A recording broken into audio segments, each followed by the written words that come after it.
Good morning. My name is Nick Knight, and I'm here with the lovely Raquel Couceiro, and we are going to review the films that were submitted for the SHOWstudio Fashion Film Winter Showcase. Amazing! So, Raquel, do you want to lead and introduce the first film? Yes, so our first film is by Daniel Stryker, and it's called Cocoon. Lovely, shall we watch some of it? Yeah, let's watch some of it.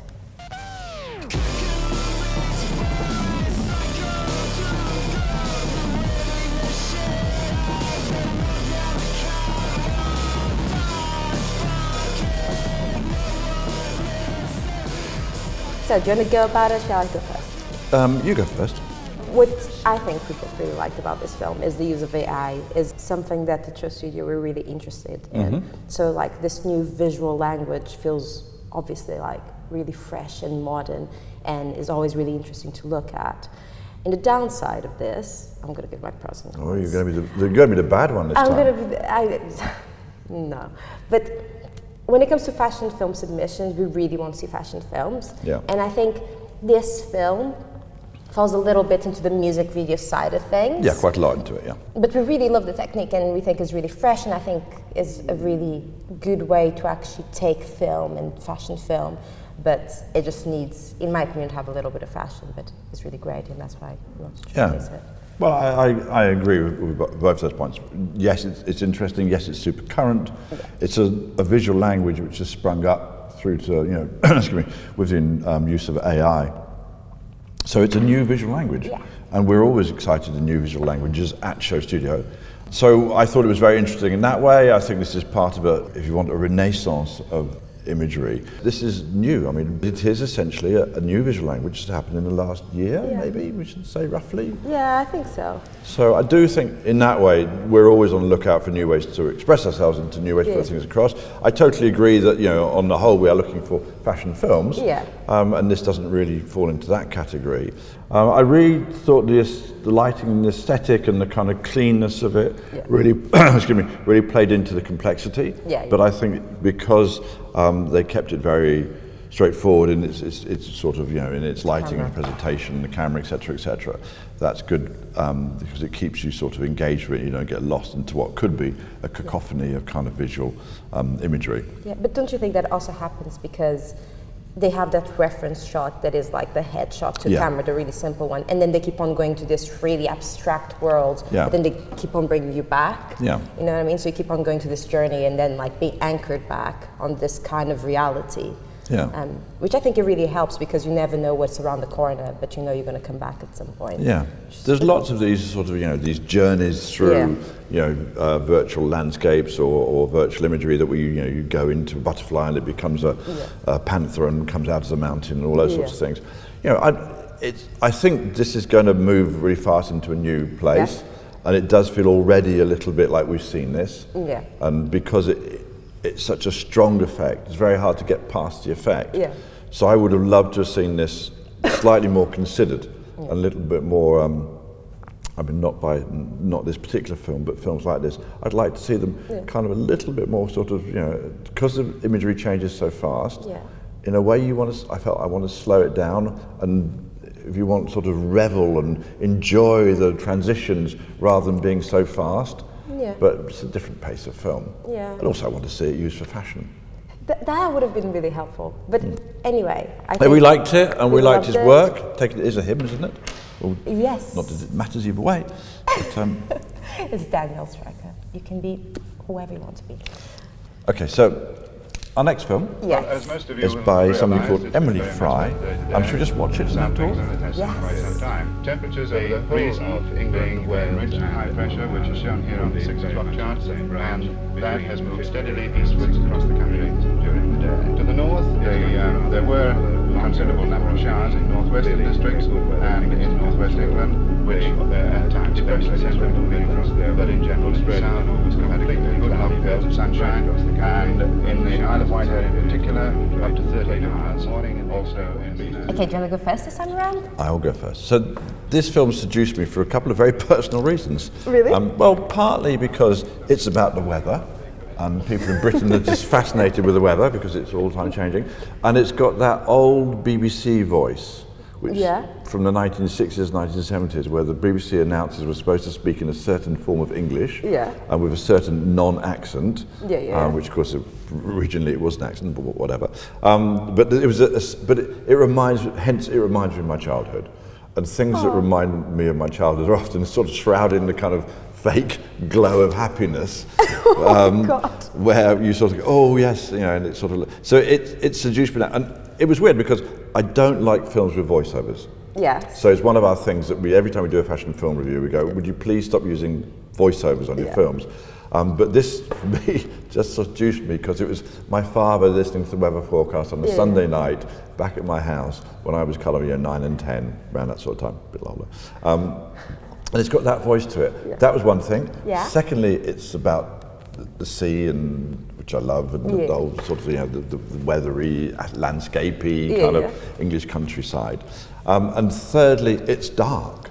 It's really beautifully dark, and I love that. And one of my beefs on film in general has been it's overlit. Films tend to be overlit. And so to see a film of this, which is struggling to find the light on the actual film, you know, just little bits of, and how you sort of experience life, it feels more like that. You catch these little fleeting highlights. I thought it was a real beauty in the film. You know, I was seduced by the voice, seduced by the weather, and seduced by her fine camera work. Raquel. I think it's super delicate. It has like a very personal touch to it. I'm a really big fan of also like using your grading to the best advantage, not being stuck with one specific color scheme. And this film goes from like grayish tones to blues to black and whites, and it all makes sense cohesively. I also has hints of fashion that I really appreciate, and they're all really beautiful. Like if you stop on each fashion frame, they're beautiful shots. It's beautifully composed. Again, I love that is an exception for our rule of like no voiceovers. Yeah. We're going to publish our 10 rules of things you should not do in a fashion film. But we keep on doing them. Which we keep on doing. Every time we do this, we say, we hate it when you do this, or this, you know, and then my next fashion film has got a voiceover on it, or a kind of, you know, some mirroring, or people stroking things, or all the things we hate. It's probably the top 5 things you shouldn't do. One would be voiceover, second would be mirroring things, third one would be people who stroke vegetation. Anything else that kind of every time you see it? Subtitles we hate. I'm okay with subtitles, but I had them in my view. Pointless, moody women, just looking slightly. Frightened women. Yes. Women who are getting away from some thing that's frightening them, so they're looking behind their shoulders all the time, running. No. Anyway, I'm sure top 4. Who? So that's like that's 4. I'm sure we can find another one if we put our minds to it. Anyway, these brilliant filmmakers do not want to be lectured by us. So, right, should we do the third film? Let's do it. So this is a film called Infinity by Alton Phillips. Amazing.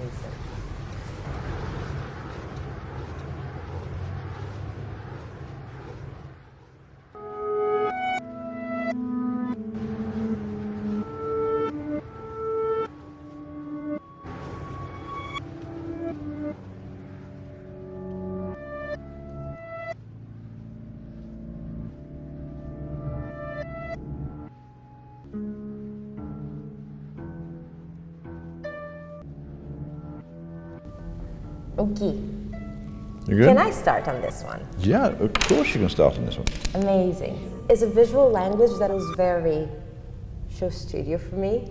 The use of like the 3D cubes at the beginning, and even to the point of the reverse classical music. In a way, I like it because we work in so many films that we use the same techniques. And I think it feels like short enough and it has enough of a variety in terms of language that actually keeps it going. There's something very clean and interesting in the presentation. It's a bit like Daniel Strickland was our first one. It's a little bit in the same language as Daniel was using. I just find, you know, sitting here, we receive fashion films all the time, to see a new visual language emerge, and everybody just accept it. Seems to me like culturally that needs a little bit more kind of flag waving and going, this is important and exciting. This is people expressing themselves in a new way that's never been possible before. But everybody just going, I saw that last month on Instagram. But it is, I think these things are important. And I think you're starting to see people really get to grips with that, and this film I think is one of those. I do like seeing people trying to find a new way to express themselves. Yeah. Even if it's slightly kind of, unresolved yet. But there's a lot of coherent and cohesive diversity. No, coherent visual aesthetics in here. Yeah. So they're trying to kind of make things in the same world. So come from the same author, same eyes, same vision. It's not 3D. But it's sort of not quite 2D either. Yeah. So it's in that little bit of an interesting zone. It's a bit of a new dimension. Ooh. So I do think it's interesting, and I'm happy to see it. It gave me pleasure when I saw it, and in the end, that's a very good thing. Doing all this 3D, all this rendering, all this like morph cuts in between each frame is so much work, and I'm always like so impressed of like how much effort and time you have to spend to make some of these films. Yeah, I think it's an interesting time. I think it's a really interesting time. And our next film, it's by Injury, and it's called Rare Reality.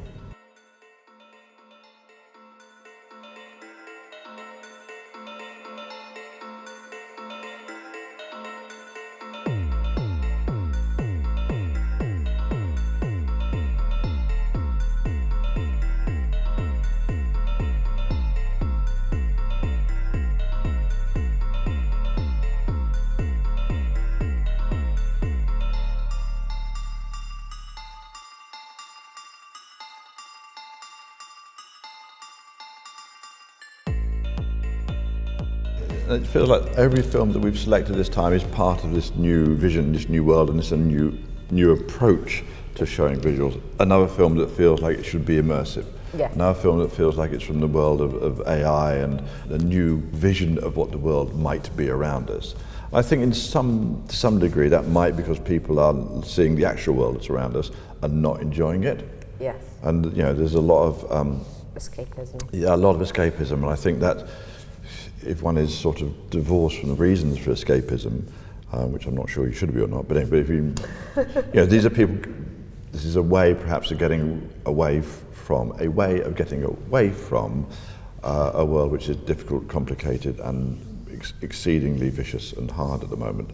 So I think we are seeing an indulgence of a sort of fantasy landscape, and a deliberate sort of, there are great artists that work in this way and saying we should mimic nature in our construction. So cities are built in this very unnature-like way. Yeah. So then, these are sort of solid modernist blocks of the cities and straight lines and everything else, which of course doesn't reflect nature at all. And I think there is a desire to have something that's different. I don't know how much of this is in the mind of the filmmaker here, but it does seem to be a movement of sort of trying to do something which feels that the structure of the films and the structure of the visuals inside it are fundamentally unmodernist.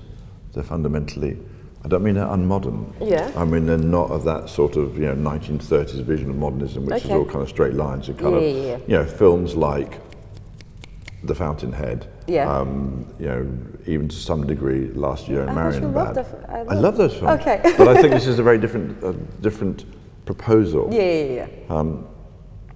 Anyway, so one thing is the environment. The other thing for me is this sort of, the way that people are allowing themselves to be much freer with what they're proposing. There's no narrative really being proposed here. It's a little bit of a kind of boy-girl relationship being proposed, but there's no, it's just a sort of, enjoyment of the visual, but there's nothing much else being proposed.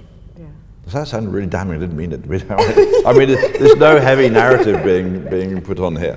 I love every time Injury actually sends us a film, and I love the fact that you can see their progression and like how much better with the technique they're getting in their original films that they sent to us we already loved. But I really appreciate that this is actually one of our first fashion films. Yep. Like it has a ton of fashion in it. It's a collection. Yeah, it's a full collection. The clothes that they're wearing actually seem to fit within the world. Scenes that happen, they're printed on the t-shirts. The fabrics of all the garments look really good. The character design is super sweet. Also, sometimes I think we use 3D in this very basic way. We don't, when people make 3D films, they don't really explore all the opportunities that you can have with it, like scale, proportioned, dynamic camera moves. And I think they actually do that pretty well. There's like this amazing scene at the beginning that you see this massive heads with a boy walking behind in the background. And then when it turns around, you actually see there was actually just a perspective trick and the guy is actually just really small. There's a lot of plays with like camera work in here that I really appreciate. Yeah. Also it has like a very anime feeling to it. Yeah, but totally. Which I absolutely love. I know you do. Anyway, I think it's really lovely. I think it's great. I like to see more of their work, but yeah. Let's see. So, next fashion film submission, Nick. It's probably a name that's hard to say. Erasure Sale, I think, is the person's name, and the film is called Juxtapose. Okay, so this film we really love, but heads up, big criticism, is not a fashion film.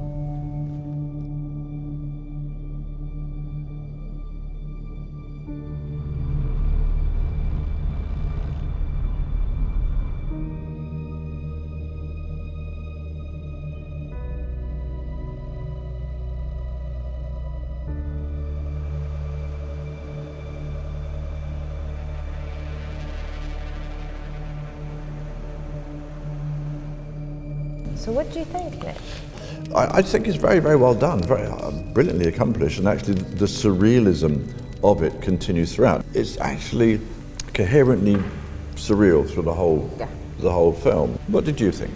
I thought it was amazingly done. Like, personally, having worked with post-production for so many years, I'm terrible at just opposing things together. It's one of my big pitfalls, you know that. Every time that we have to do crops and reframes and things like that, I really struggle with it. So seeing someone actually making this type of compositions together, I find it really impressive, and I think you have to have such a specific eye to see this type of things through. I can only imagine for you to do something like this, you actually need to think about each single detail. It wouldn't just like, you wouldn't just randomly put things together. Or maybe you do, and if you do, you're brilliant. But I think it's really beautiful. My only criticism is per se, actually two. I think it's a little bit dark, and then it doesn't have any fashion. Maybe we should, just to interrupt, maybe we should suggest that they collaborate with the filmmakers beforehand and see if we can mix up those. Yes. That would be interesting, kind of. That could be super cool. Yeah. Maybe we should.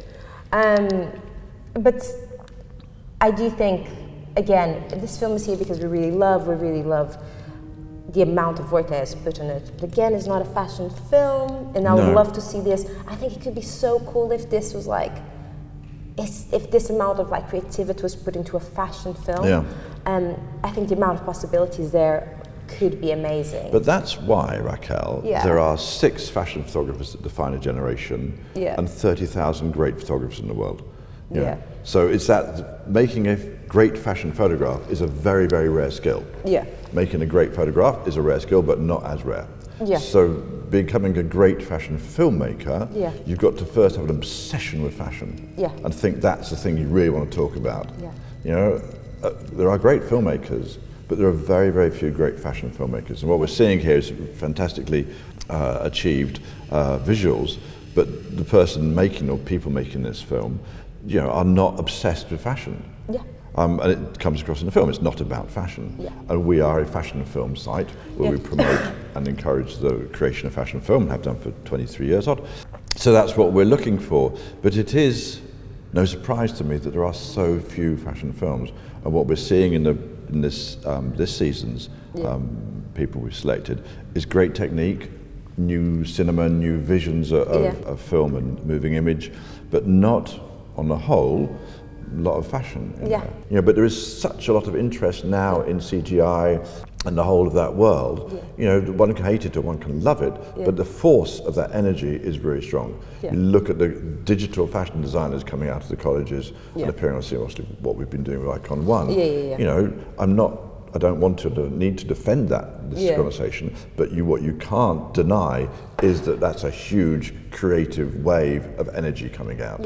And you know, that will change everything from conventional painting right through to conventional film, conventional photography, to, you know, fashion film. To, you know, I think that, you know, it's just a balance. Yeah, I agree. I also think it's because, like, you know how like when the internet opened, they opened the possibility of like doing fashion film. I also think with like accessibility to technology, I think films like this, that it would take, they still require a lot of work and a lot of time, but it would have taken ages to do. They're more accessible to do. Even the CGI films, you know, we just don't take ages to do one frame.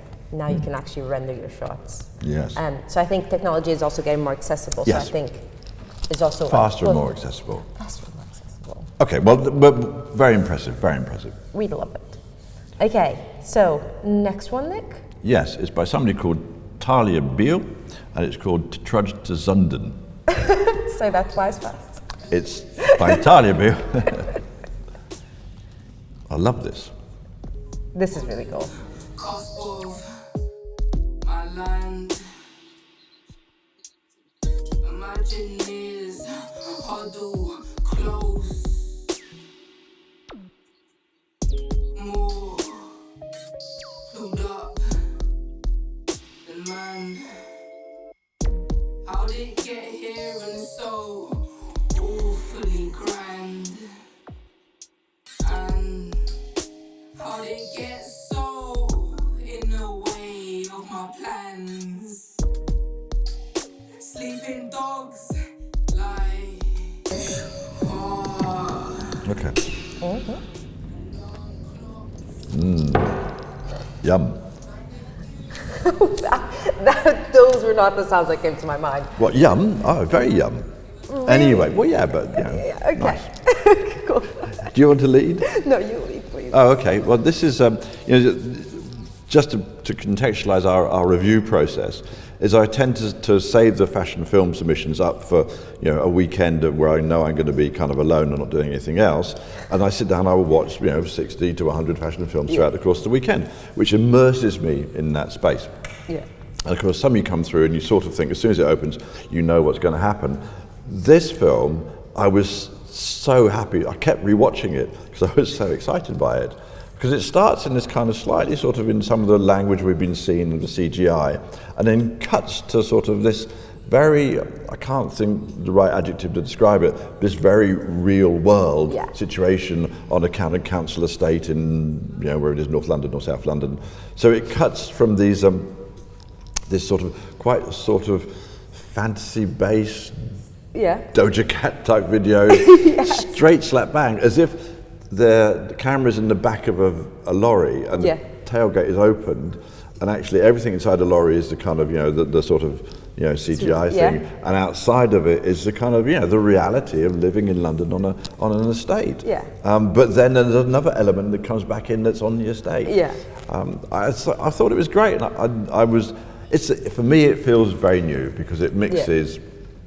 Not only just the sort of conventions of reality filmmaking, but also mixes it with a sort of blends it into this construct of this, you know, vision through a sort of landscape into this world, and on top of it has kind of great fashion. Your thoughts, Raquel? I agree with you. I think like the mixed media of it is super cool. The way it's integrating is kind of jarring, but kind of makes sense. Also, fashion. It has the kids on it look really cool. And I really love the scenes of like the really surreal texture to it against real footage, especially the shots of the outside that almost look lo-fi. I think that combination is really cool and really modern. Like shots like this are super cool. It's integrated really well. Yeah. Look at the competitions that come with cinema. Oh, it's a rectangle like that. Oh, it's CinemaScope. Oh, there's not another one. That's it. Yeah, I know. I'm purposely being a bit simplistic. But you get my point, and you see these people doing this stuff, you think, yeah, they've got a square there with a square on top of it with a scene here and stuff coming in from the side and it's all opening up. It's cool. Pet peeve for mine when I actually edit is just like, I absolutely hate that 16:9 format. That we usually use for everything. I think it's just kind of like chubby rectangle that is, it just annoys the hell out of me. But do you I mean, because there's a lot of mixtures of different things here, do you think it's because people are used to working on their desktop creating films? So you see these quite natural juxtaposition images. So you can have a window open in one part of your desktop, a lot of other little files open. And, so you see this sort of, I won't say mismatch, but this sort of, you know, loose accumulation of different windows playing different films all at the same time. And that's what that seems to reflect. People who get stuck on things and say, oh, that's not how you pronounce a word, or that's not the right way of saying it. I mean, we all fall into it. As you grow up, you'll find out. There's generations of people who don't speak like you speak anymore. And I remember my kids used to use the word random a lot. And I think that's not how you use the word random. But now it is. Language changes if you're open to, kind of accepting that people say things a different way. And culture changes in the same way. Therefore, art, filmmaking changes as well. I completely agree. So I think it's a question of being open to new visions.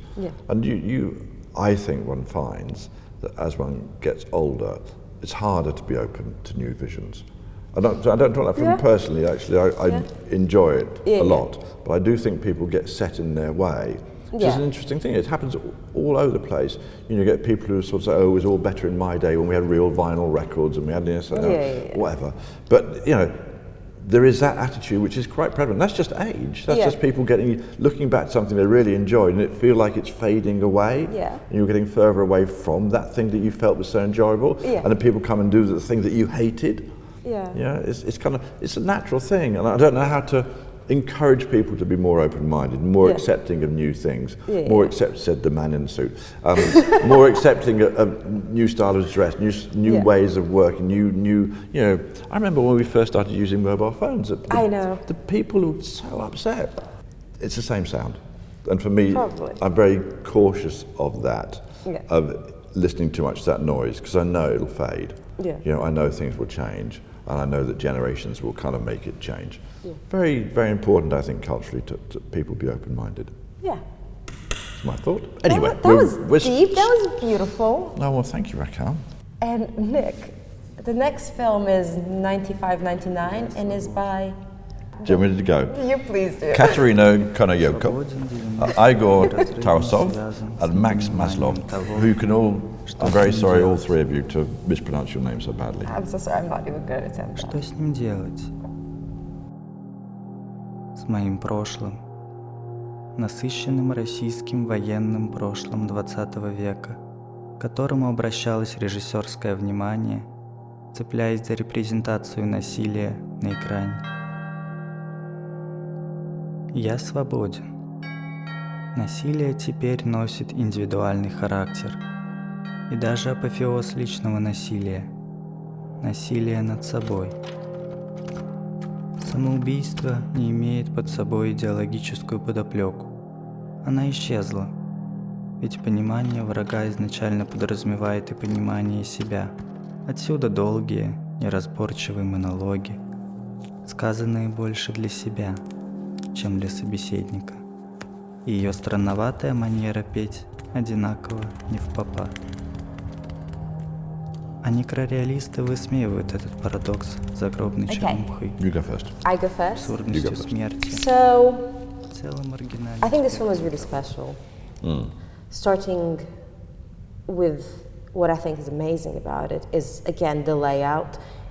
We chose really interesting films this time around in the way that they're all presenting themselves in very interesting ways. But again, I have been editing fashion films and films for a long, long time. And I think getting out of the layout and different ways of actually showcasing imagery is kind of hard to come along without making it really heavy or into a mess. And I think this film just opposes so many things in such a delicate, well-composed way. It's such a delicate balance. On the flip side of that, this is not particularly a fashion film. This is actually a film about depression and suicide. So it's not particularly a fashion film at all. And so it's kind of hard to criticize it in the way that I can go and say it has a bit of a voiceover and doesn't have fashion, but I suppose that's not the idea at all of the film. So just judging it based on visuals, I think is a beautiful film. That you cannot take your eyes out of it. All these compositions are absolutely beautiful. Great. I agree. It's a very beautiful film. And it's another one of those films that really challenges you to look at a new way of filmmaking. Yeah. And also something that I saw very profoundly in John Galliano's Margiela, artisanal collection that was presented in Paris earlier this year, where you had a sort of theatre set of a film being made, and you just sit down in the audience and to not know where you're supposed to look. So did you look at the screen where the film was being composed? Did you look at the sort of the people who were making the film? Did you look at the models? Did you look at the people who were handling the set? Because it was like almost like a sort of, you know, the workings of a film turned inside out. And I was very excited, I remember at the time, by the fact I didn't know how to look at it. You know, that normally, you know, conventionally you sit down and look at a film, you sit down in an audience, you look at a film, it's straight in front of you. And it's a fashion show, you sit down in the audience and you watch people walk down. But this was completely different. And it took me a while, and the piece was probably, I can't remember, it was 45 minutes, it was quite a long show. And it took me a while to work out how to look at it. Now, at the age of 64, to be challenged on how you look at something is great. And I think this film is a bit in that way, that you look at it and you don't know how to follow it. So you don't know where you're supposed to look next, what you're supposed to hear, what you're supposed to read. It's got complex imagery, as you say, all very delicate and very sensitive. It's got a voiceover in a different language, which the tonality of that language is exquisite, I think. I like the sound of the human voice. I know it goes against everything I say about voiceovers, but I still do like the sound of the human voice. And it's got subtitles as well. There's a lot, and it takes a while to work out how to watch it. And I really enjoy that. I love being challenged. I like, because it helps you understand life. And I think the poetry in this film, this is probably one of the most accomplished films, I think, in this set of this season's films. The poetry in it is really beautifully multi-layered. So I loved it. I really loved it. You know, we sit, as I said earlier, through hundreds of fashion films, and you know, one could even look at that. Oh, it's just, you know, you have to sit through a lot of, and some of them aren't that great, is the truth. But every so often you fall on one of these, and it's amazing. And it's just like, you know, life opens up, and your emotions soar, and you can't stop watching it, and all those sorts of things. And you know, it's such an exciting. This is why I do SHOWstudio, is to see work like this. You know, this is why I created SHOWstudio, because I want to see new work like this. And where else are you going to see this? Lovely, well done, a really beautiful film, so thank you for sending that. Okay, so our next film is by Zizou, and it's called April 10th, 2022. This film is cool.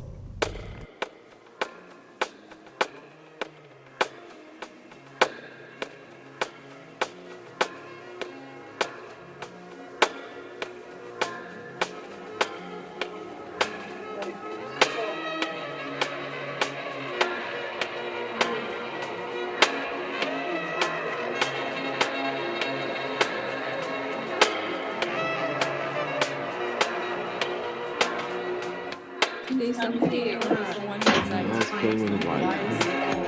I do this.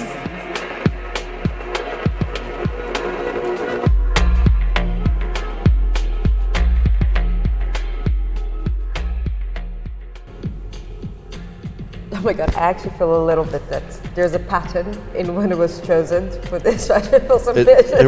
In everything we've chosen, they're all the same. No, they're all different, but they're all doing something interesting within the space. Within like framing and everything. Yeah, absolutely. Okay. Multiple narratives. Do you want to go first this time around? Oh, okay, as you asked. I started watching this, it took me a while again to sort of work out how to watch it. And it is, as you say, another example of people using a different way of showing imagery. So this is a sort of split screen between four things that looks like security cameras, probably are security cameras. But what they're showing here is a sort of trip into the wild and the reveal of a sort of fashion collection or a fashion story, very much seen from the kind of webcam point of view, and very much very playful and very in life. I thought it was a great film. A lot of these films make me think, you know, I mean, I'm late comer to Netflix. I only discovered it a couple of years ago. And of an evening, sometimes I will go onto Netflix and try and find a film to watch. I fail miserably. I cannot get hooked on any of the films that get shown. Yeah. And yet the films like this come along, but I think, this is great. Yeah. I get really excited by it. Yeah. You know, I just think, you know, Hollywood is such a huge thing, and the films that they push out again and again and again, I was thinking, they don't touch me. Yeah. No. And these films that are made, I guess, by probably people who haven't got great budgets and, you know, just doing what they can do, feel so much more exciting, so much more engaging, so much more, you know, kind of lift my spirit, sure. And seeing one of those another tedious Hollywood films, I'll watch a minute and I just fall asleep.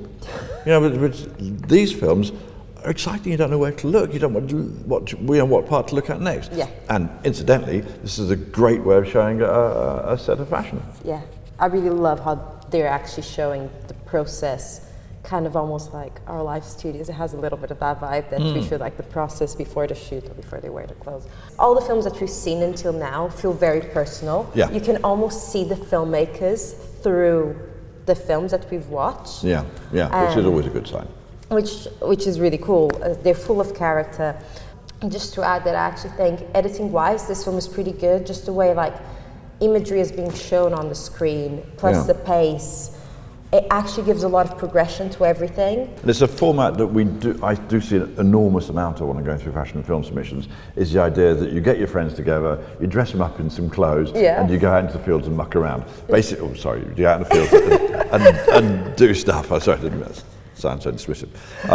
But there's nothing much more on here either. Yeah. You know, this is somebody who's taken their friends to a log cabin in the woods with a kind of strange panoramic window, and they're just doing the stuff. You're just and they've edited it really cleverly, presented it in a great way, etc., etc., etc. Yeah. So, no, well done. I get very, when I look through films like this, I just get very happy. Yeah. For me, it makes me feel, this is feels like there's some new thing coming out. I know it's a typical reaction to criticise the establishment. Yeah. But I do think the establishment just becomes very shallow after a while. Yeah. That all you feel when you see those Hollywood films is money. Yeah. And same in art. So it's not, you know, I can go into a big thing. But that's why I like lo-fi. That's why I started SHOWstudio. Yeah. You know, it was to get away from that things which are just made to make money. Yeah. And they reek of money, those things. You know, you go into a gallery like which I won't mention. You go into a big art gallery, and it feels like you're going into a bank. Yeah. Where's the art? Yeah. Anyway, same thing, because art becomes. I don't want to fall into the trap as somebody trying to attack the establishment, but I do think that there's I have a real question when I see those big Hollywood films, thinking this must have cost, you know, I don't know, millions of dollars to make, and yet somebody who's made it for whatever it is, $50 or $100, and it's much better than your film you spent $50 million on. Yeah. Surely there needs to be some reevaluation of what you're doing here. Also, I just want to add to that film, that's what I think is really cool. Sometimes fashion film is not just about the garments, but it's also about like message and the community and the process. Yes. And I think that film really made me feel like I was part of that gang, and I really wanted to be one of those kids. Oh, didn't you have any friends? No, I just don't. I'm working all the time. Oh yeah, sorry. But anyway, so I think sense of community is also like really interesting in this fashion films, and that came through a lot on that one, which I think is cool. Yeah. I agree. It does feel like genuinely there's a group of people enjoying themselves. Yeah. Okay, so our next film is from Francesca Lake, and it's called Uniform. When you mean rich, what you mean? You have a lot of possessions, a lot of money in the bank. Position make you rich? I don't have that type of richness. My richness is life, forever.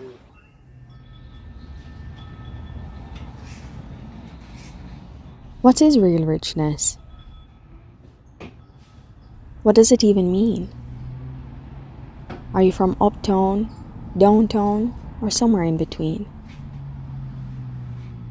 Divided by class and... This is again a film that I started watching. I wasn't sure about. I was thinking, okay, where's this going? And the voiceover kicked in, and as we've said 3 or 4 times already on this broadcast, voiceovers are normally a kind of no-no. However, I started listening to the words, and it seemed like they were saying something. Yeah. And I started looking at the words and the visuals and associating them and trying to understand what the person... And they would... Our last conversation about Hollywood and money seems to be reflected in this film. Yes. So that's a little nice bit of synergy. It talks about uniform and it talks about school uniform, which on a personal level, when I got back to Britain in the 1970s from the continent, from European Union, sorry, when I got back to Britain in the 1970s from France and Belgium, where there was no school uniform. England had a school uniform. And for a young man who was just finding their own sexuality, just finding their own visual way of expressing themselves as a person, to put into most garish, unpleasant clothes, just at the moment you are the most sensitive about how you look, was absolutely crushing for me.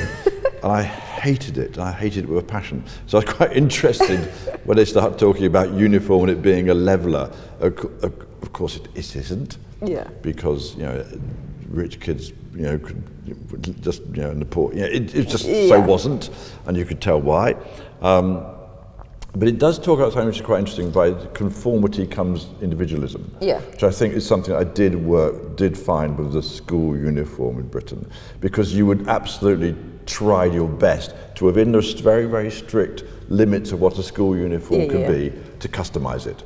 So to saw off the school badge, to put cigarette pockets inside here, to, you know, wear trousers which they were supposed to be grey, but you know, back in the day, you know, wearing high waisters that would come up to here, which were still grey. But so always you try, and of course you'd always fall foul of the school rules, so you'd be held up in front of the headmaster of school and told, "Night, go and back home and change, because that's not regulation uniform."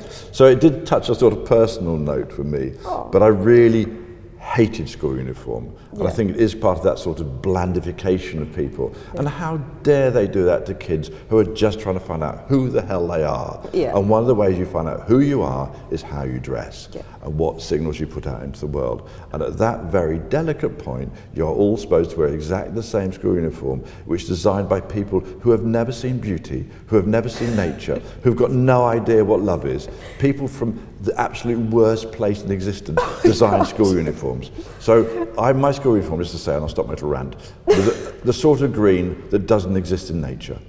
Not even AstroTurf would be that sort of green. It was the most revolting green colour. Now, do I look like a person who's got a skin complexion that would suit green? Any green? No. So this green, which is bright and sort of totally unnatural, did the worst things for how you looked. Anyway, Raquel, what did you think? Do you have of the any film? pictures? Of course I don't. In the 1970s, nobody took pictures. I'm sure you had school books back then. Yeah, burnt those. And no, you didn't get a school book back then. There was no, that's an American thing. You didn't get a kind of end of year book where you sit there and you go, and then they say kind of, you know, I want to be an astronaut when I grow up. You got a school picture, which is a big picture of like 1,000 little scruffy, you know, little pupils in a row. You say, oh look, I'm the one in the 5th row from the back who's blinking. That's all you get. Oh, I got school and pictures. I didn't usually at school together. Did you get a kind of end of year book? Kind of, yeah. But you went to a Catholic school, didn't you? I went to a Catholic school, I went to a nun school, and it was, talk about being strict about what you wear. So the film, there's something quite sweet about this film, because there's a simplicity to it, which I think all the films in this showcase until now have been quite complex in terms of composition, in terms of expression. I think there's a simplicity to this film that, especially after the entire showcase, feels a little bit refreshing. I do have a couple of issues with this film. If you're going to present a fashion film, there should be a care there about what you present. And I think especially the juxtaposition between the film and the stills is really shocking and jarring for me. But that is maybe just I know that was the thing that you weren't sure about with it. And I kind of, sorry, you go. No, you go. I kind of agree in a way, and we've said this because Raquel and I have been working together for 15 years now. So we often have this conversation because often our fashion films come about because I make a film. Sorry, I do a series of photographs, and whilst I'm doing that series of photographs, I also film the session. And at the end of it, I say, okay, Raquel, here's all the footage from the session, and I've got these stills. Could you drop them into the film? And Raquel always says, no, I won't, because I don't want to have stills in the film. So we tend to fight against having stills in a film as a sort of, you know, one of our things that we don't do is to do that. So I get when we see stills in a film, it's a little. Wouldn't it be bad if they just was film as well? I just think it's fine. Mixed media is just like there's a little bit of a. Do you not think it comes from exactly the same reasons that we do it? That they probably did a a fashion photography session for a magazine or something, where they did stills. At the same time, they thought, actually, we can take this further as a film, but we haven't got film of the fashion, so let's include some. It might be now. I think you get a lot of that in photography and fashion, where you get booked to do a series of 10 stills or whatever it is. Yeah. At the same time, you think, oh well, perhaps I can do a film as well, but you don't get the time with the model, or you don't get the time to actually do them. You know what it's like. We had the same thing. We worked on I don't want to say commercial jobs, but jobs like big clients that come to you, like I don't want to name any, but some big clients that come to you and say, okay, will you do a set of advertising stills, like 6 for us, and whilst you're doing them, can you make a film as well? And we tend to film and shoot at the same time. But then when it comes to making the film afterwards, I've been given an hour with the model, and the filmmaker who's next to me or with me gets 2 minutes with the model. And everybody's waiting around for you to finish. That's often how those sessions happen, which is totally unsatisfactory, but hence that gives a certain sort of fashion filmmaking. Where you're sort of grabbing moments in between poses of the model who's posing for a stills photographer, and you as a filmmaker are filming on that set. I think there's a little bit of that probably at play in here. I don't know, but I completely agree. But I actually think that's, and again, I think it's a lovely film, and I don't want to be mean, but I just think that when you compare the stills of the session with the grading that was done on the film, I think the film footage should have been elevated a little bit more. Because the stills are so stunning that we're taking during that session. I just think there needs to be the same sort of appreciation for the film when it comes to make a fashion film. But again, it's lovely and it's an attempt, and the styling is great and the fashion is great, the casting is cool. I'm just nitpicking here at this point. I don't think you're nitpicking, I think you're raising a valid point. And it is back to the way that these things often actually come into being.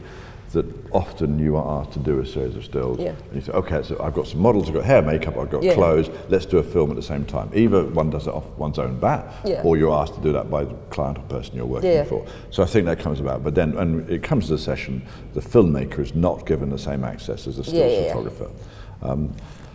That's my feeling for it. But anyway, I personally, apart from the personal thing about school uniform and all of that, and that conversation, I think there is the sound of that voice is beautiful. What's it called? The timbre of the voice is really beautiful. The accent and the up and downness of it.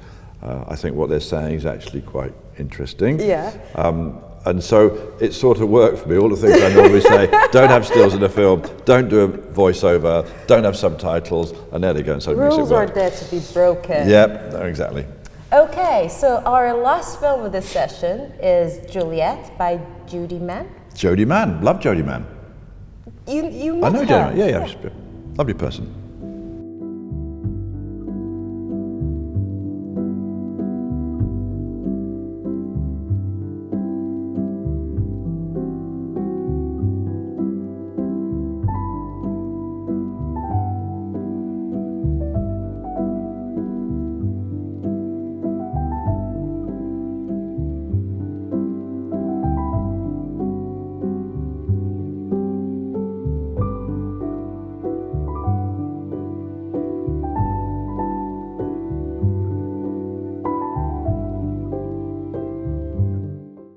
Okay, well, I think I have to sort of say that I know Jodie.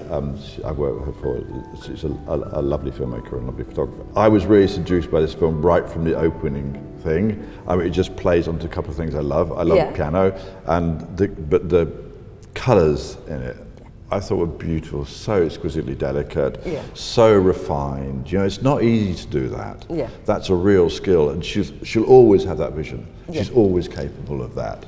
So that's a really lovely part of it. For me, there's a little bit right at the beginning, which I think is one of those things that editors do. I don't know if Jodie edited this herself or whether somebody else edited it for, but it's a beautiful piece of editing where the film follows the sort of. Let's play. It comes quite quickly. You watch. There's a little skipping of frames as you get to the top of the shot, and it matches perfectly the sort of the notes on the piano. I think it's coming now. Coming soon. It's the pink dress, I think. Yeah. I think it's worth waiting for, to be honest. Here it is. Lovely. Love that. I love that. I love it. Absolutely love it. For me, that was my heart melted when I saw that. Oh. It's a fantastic piece of editing, fantastic sensitivity to the music and the movement. Yeah. You know, really, really lovely. Again, I love it personally. The styling, the fashion in it is really up my alley. Really? No, I do. I mean, that was great. I mean, it's obviously it's up your style, up your alley. And I do think the makeup is super delicate, and it could have so easily become kind of cheesy and tacky, but it actually just elevates it so much. It's just like so delicate and beautiful and sensitive, and it's just lovely. You know, sometimes I think people complicate things a little bit too much. Yeah. Sometimes it can just be a beautiful fashion, beautifully shot. You can tell by the way that girl looks at the camera and therefore by proxy looks at Jodie. She's being talked to, I should imagine, by Jodie on the set. You know, and the emotions that she's got out of her model and the engagement she has from her model is quite profound. Yeah. You know, and that's not a given. Yeah. You know, you have to be the sort of person who will allow those models to feel that way, to be those people that we get seduced by and fall in love with, etc., etc. You have to be the person that allows the model to do that. You know, and that's a skill in itself. Anyway, I love it when I see people I know doing well, and I love it seeing Jodie's work here. Very, very, very pleased to see it. I do think she has to sort out her crinkly background, but that will happen, you know. And she probably hasn't got a huge budget to do this, and blah blah blah blah. But I think there's a real fundamental beauty which is exquisite, and if you've got that in a film, that's a real bit of, you know, that's important. Yeah. So I'm very excited to see the rest of her work, and long may she continue to make beautiful fashion films and fashion images. Amazing. And with that, Is this our last fashion film review together? I think it is, Nick. Oh no, I'm very sad. I'm sad too. Well, maybe you'll come back and do a guest a moment. Or maybe we'll be reviewing your films later. Can you not? Has been a pleasure, and again, as always, thank you so much for sending us our fashion film submissions. It's literally a pleasure to watch them through and to see you guys progressing, and it's so nice to sit down on a weekend and just watch the fashion film submissions. So sorry if we've been mean, but it was with the best intentions at heart, and there's a lot of submissions. They're not here, but we couldn't make this like 5 hours long. So thanks for everything and for sending in. Thanks for having me. Pleasure. Raquel, thank you very much. I won't go into a big speech, but thank you. Thank you. And thank you all for sending your fashion films in. Please keep on sending them into SHOWstudio. We absolutely love seeing them. As you can tell, they make our days better. Thanks very much. Thank you.